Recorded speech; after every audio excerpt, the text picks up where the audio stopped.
Hello everyone, welcome to my YouTube channel NS coaching classes. आज के video lecture में हम कवर करने वाले हैं फिफ्थ पार्ट को। ठीक है, ज्योग्राफी एसएससी सीजीएल का सिलेबस जो है वो मैं कंप्लीट करा रही हूँ। ठीक है, फोर्थ पार्ट जो है कंप्लीट हो चुके हैं और मैंने वो वीडियो अपलोड कर दी है। फिफ्थ पार्ट आज हम क्लियर करेंगे। तो आज का हमारा कंटेंट होने वाला है, first is interior of the earth. ठीक है, जिसमें हम टॉपिक पढ़ेंगे the crust, the mantle, the core, और second topic is rocks, igneous rocks, sedimentary rocks and metamorphic rocks, और थर्ड पॉइंट होगा हमारा सॉइल्स को लेकर। ठीक है, तो आज का कंटेंट जो है आप नोट कर लीजिए, ये सारे टॉपिक जो है आज की वीडियो में कवर होंगे। ठीक है, let's start. First point is interior of the earth.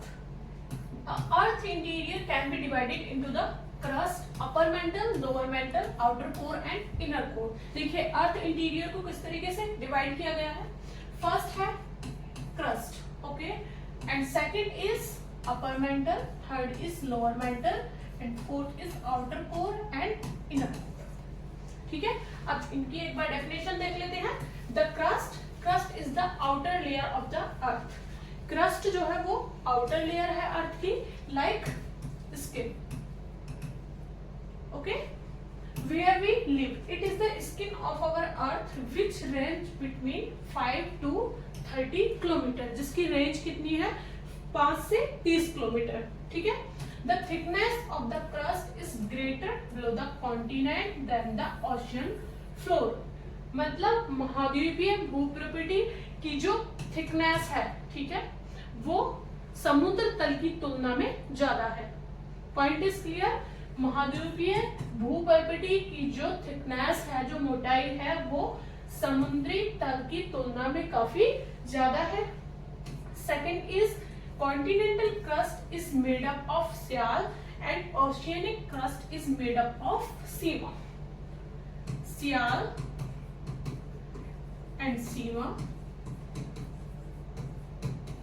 Is the layer of crust. ठीक है,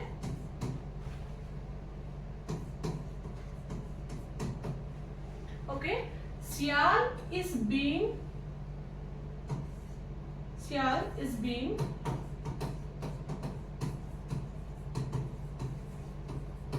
under land, okay, and Sima is being under ocean floor। Point is clear. Continental crust is made up of Sial and oceanic crust is made up of Sima। The boundary between the upper crust and the lower crust is termed as Carnot boundary। Upper crust और lower crust के बीच की जो boundary है उसको क्या कहते हैं, Carnot boundary। Point is clear। फिर से एक बार रिवाइज करा देती हूँ। क्रस्ट जो है आउटर लेयर है अर्थ की, ठीक है, जहां पर हम रहते हैं, और इसे अर्थ की स्किन भी बोलते हैं। ठीक है, इसकी रेंज जो है 5 to 30 किलोमीटर है।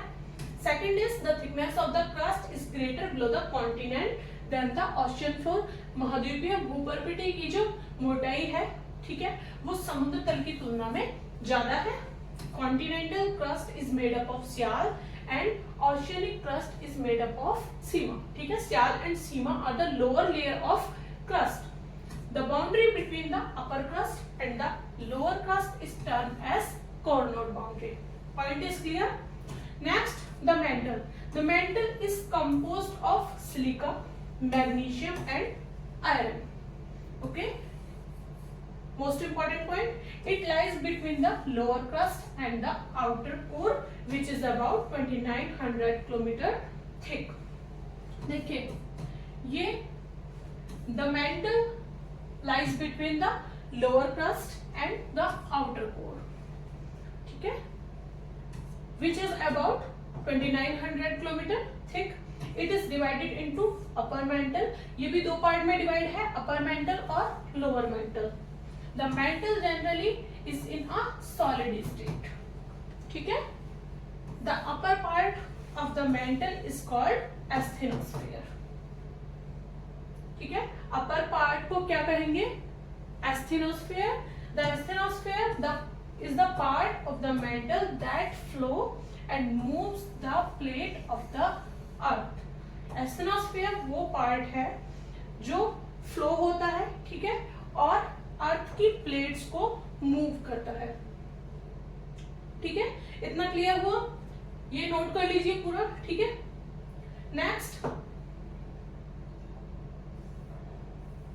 Next is the core. देखिए, the core is the innermost and hottest layer. Core जो है वो इनरमोस्ट है, इनरमोस्ट लेयर है और हॉटेस्ट लेयर है of the earth which lies below the mantle.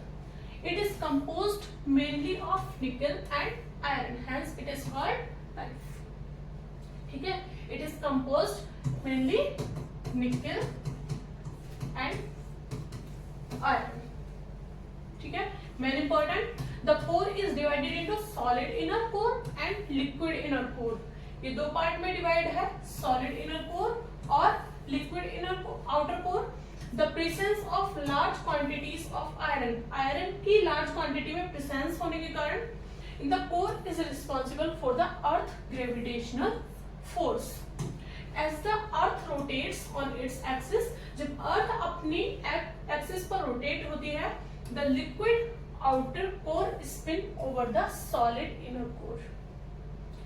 Point ध्यान से सुनिएगा, liquid outer core spin over the solid inner core and the generate earth magnetic field. ठीक है, किस तरीके से जनरेट करता है earth magnetic field? Liquid outer core spin over the solid inner core. The next point is rocks. The earth crust lithosphere is composed of rocks and aggregates of minerals, मतलब खनिजों के समुच्चय से. On the earth crust is called rocks. It may be hard as compact like granite. ठीक है, ये granite की तरह हार्ड भी हो सकते हैं और सॉफ्ट एज क्ले और लूज एज सैंड. ठीक है, the scientific study of rocks is called petrology. Scientific study को रॉक्स को क्या बोलते हैं? Petrology. Based on formation rocks are classified as, first is igneous rocks, ठीक है, second is sedimentary and third is metamorphic. ठीक है, इंजियस मींस दैट आग्नेय, ठीक है, सेकंड इज सेडिमेंट्री, ठीक है, सेडिमेंट्री मींस दैट तलछटी, एंड नेक्स्ट इज रूपांतरित.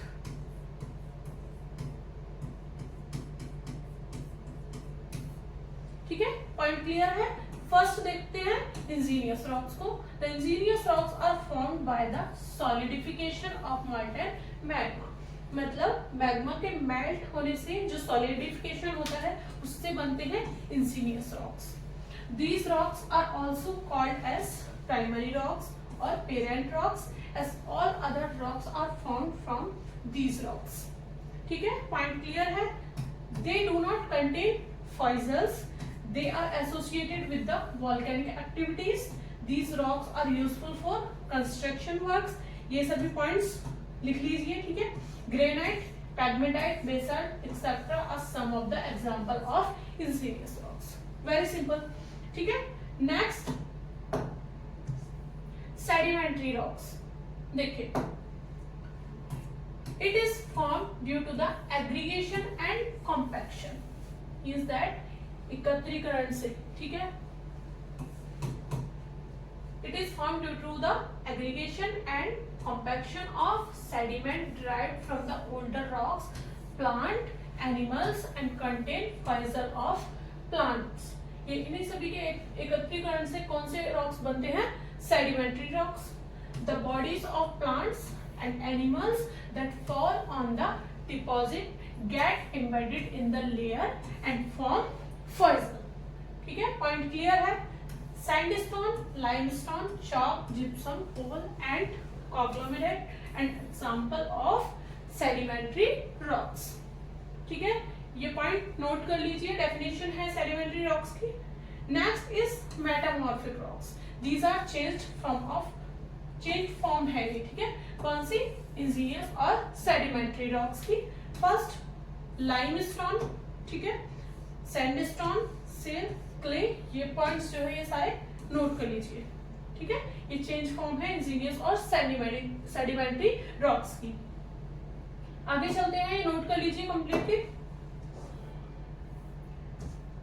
Next is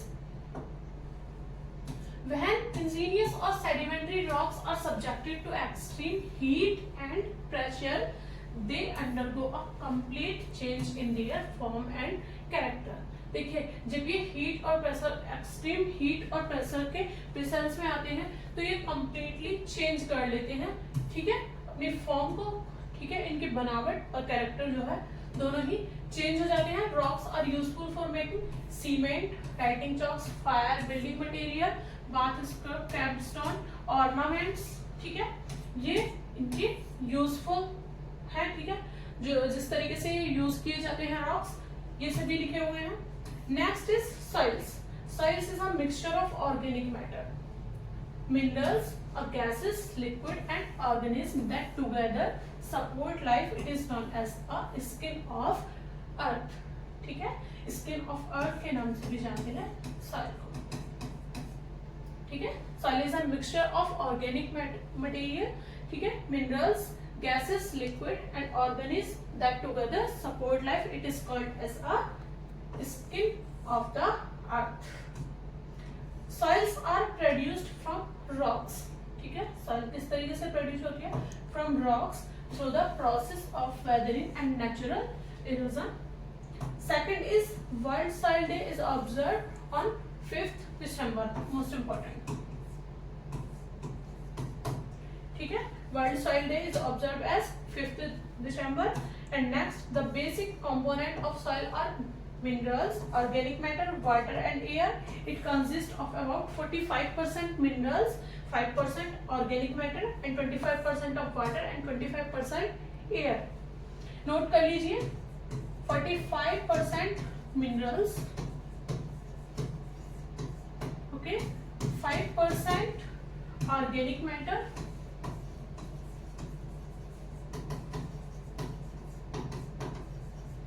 and next 25% water and 25% air. 25%. Okay. Next, soils are classified on the basis of their formation, color, physical and chemical properties. Based on these, soils is classified into 6 major types. 6 types में soil को divide किया गया है. They are alluvial soil, black soil, red soil, laterite and mountain and desert soil, ठीक है. एक बार इनको देख लेते हैं. देखिए, alluvial soil. Alluvial soil are found in the region of river valleys. Alluvial soil जो है कहाँ पर पाई जाती है? ज्यादातर रिवर वैलीज के पास में. Flood plains and coastal regions. These are formed by the deposition of silt by the running water. बहते हुए पानी में जो रेत इकट्ठा हो जाता है, जो मिट्टी इकट्ठी हो जाती है, ठीक है, उसे alluvial soil बोलते हैं. It is most productive of all soil. It is suitable for the cultivation of sugarcane, jute, rice, wheat and other food crops. ठीक है. alluvial soil जो है कौन कौन सी खेती के लिए बहुत ज्यादा उपयोगी होती है? वो ये सभी है, ठीक है. Sugar cane, jute, rice, wheat and other food crops. Next is black soil. These soil are formed by weathering of igneous rocks. Black soil is clay in nature. It is retentive of moisture, ठीक है, ये नमी युक्त होती है थोड़ी. It is ideal for growing cotton, ठीक है, ये कॉटन ग्रो करने के काम आती है. Black soil. Red soil. These soil are formed by weathering of metamorphic rocks and crystalline rocks. The presence of iron oxide make this soil brown to red in color. ठीक है. Red color किस वजह से होता है?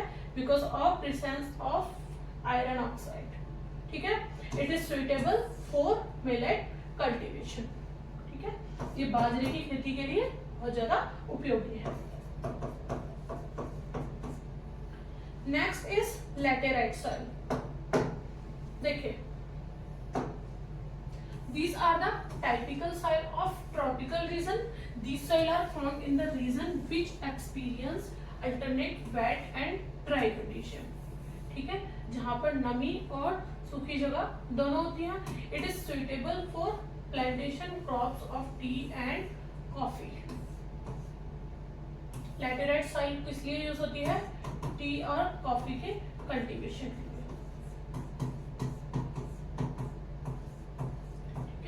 T and coffee plantation. Next is mountain soil. Mountain soil are found over the slopes of mountain. ठीक है, ये पहाड़ी ढलानों पर मिलती है माउंटेन सॉइल्स.